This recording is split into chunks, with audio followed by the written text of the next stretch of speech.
emploi réservé aux Barins. Et aujourd'hui, Mathilde Vaux se trouve au pont du Corbeau pour une nouvelle étape de notre rubrique culturelle, un pont dont les mythes font froid dans le dos. Regardez.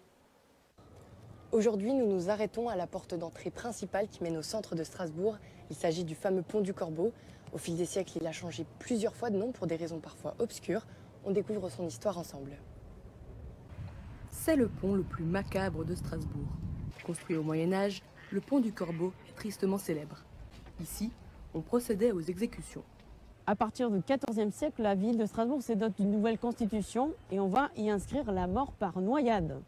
Mais au fil du temps, ça va changer légèrement en fonction du sexe.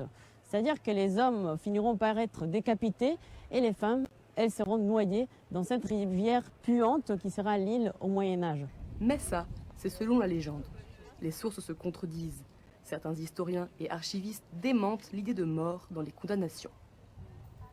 Des humiliations au pont du Corbeau, peut-être, mais la noyade mortelle serait un mythe.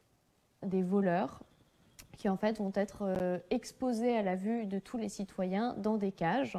Et ces cages seraient trempées de temps en temps dans l'eau de l'île pour que l'eau d'une part lave leurs péchés et d'autre part en fait tout simplement l'eau étant glacée et putride les réveille et qu'ils se rendent compte de la gravité de l'acte commis.